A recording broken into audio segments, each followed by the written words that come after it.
Shabbat Shalom. Once again, it's so wonderful to be together, even if it's together. There's no such thing as virtual prayers. Our prayers are real, and this community is real. And we are feeling your love, and we are really grateful and honored by your presence. Two amazing things happened to me this week. Well, not only two, but of the many amazing things that happened to me this week, I want to individualize two of them. The first one is on Monday morning, I got to hear my son called to the Torah. On Monday morning, I got to hear my son's name called to the Torah. The Chazan came up in a big Chazan voice, called his name to the Torah. And he said, Ya'amod, may he rise. Caleb Yishai, then Harav Avram Lev, son of Rabbi Aaron Starr, Rivka Chava, and Rebecca Starr. That was an awesome moment, to hear my son's name called to the Torah.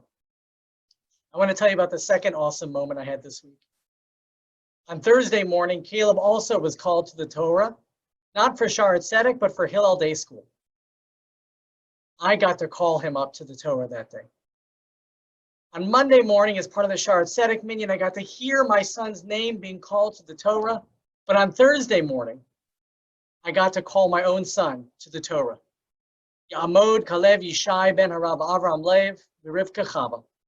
May he rise, Caleb Yishai, son of Rabbi Aaron Starr and Rebecca Starr.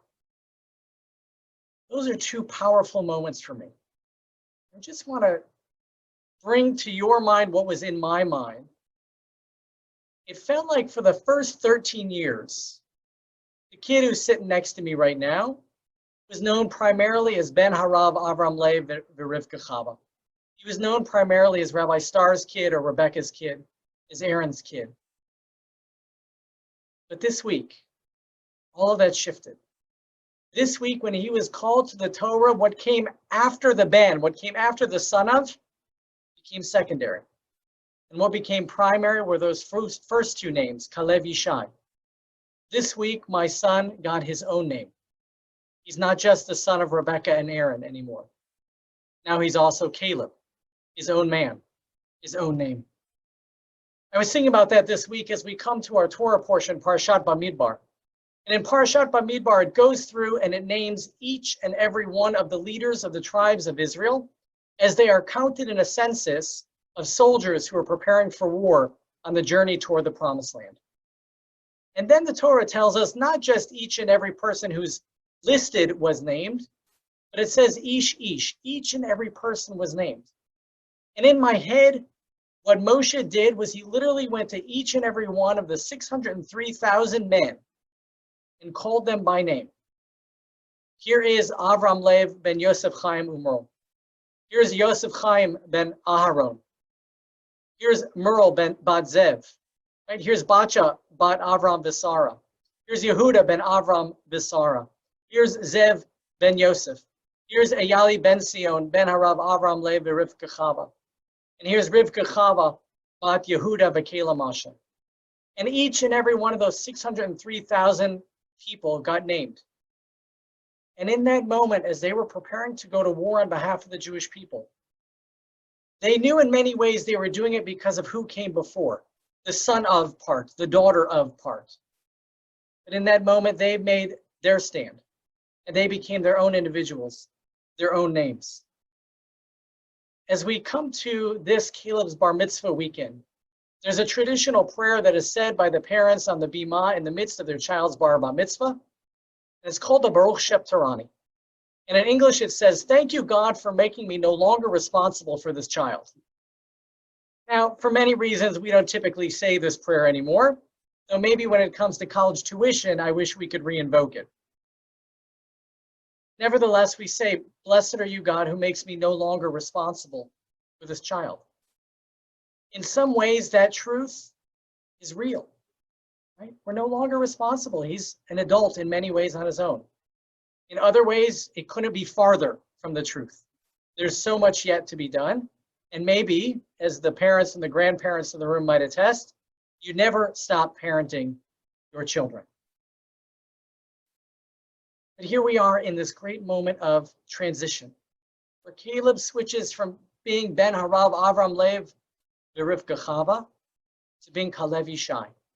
He's no longer just the son of Aaron and Rebekah, or Rabbi Starr's kid, or Rebekah's kid. Now he has his own name, Caleb Yishai. And it's a name of honor as he's already been called to the Torah. Now here's where our role as parents continue. Because even though he's now Caleb Yishai, even though he's now got his own name, the poor kid is stuck for the rest of his life still being known as the son of Rebekah Starr and Rabbi Aaron Starr. Even though each of us at 13 years old earned our own name. Even though each of us, whenever we study Torah or teach Torah, whenever we're called to prayer, or whenever we perform an act of loving kindness, we do so under our own name. Still, we carry that legacy of those who came before. Our parents, our grandparents, our great-grandparents, and our great-great-grandparents and beyond. So here in this moment of Baruch Sheptarani, in this moment of thank you, God, for making me no longer responsible for my child, I'd like to invert the translation or change the translation just a little bit. Instead of saying, thank you, God, for making me no longer responsible for this child, I'd like to say, please help me, God, to make this incredible chain of tradition that I represent to him, not a chain that pulls him back, not an anchor that weighs him down, but rather may Rebekah and I and our parents and our grandparents and all those who came before represent hands that sit upon his shoulder, giving him reassurance and courage and comfort so that he goes forward from this day on as Caleb Yishai, that the son of and the grandson of and the great-grandson of is always a legacy that he carries with him with pride, with strength, and with comfort.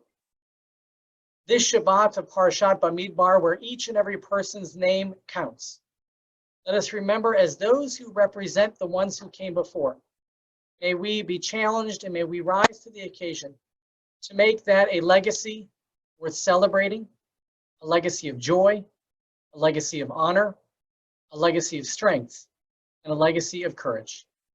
May this be our blessing, and may our children and our children, grandchildren, please God, go forward to make their own name in devotion to Torah, in true heartfelt prayer, and performing day after day acts of loving kindness. And let us say together, Amen and Shabbat Shalom.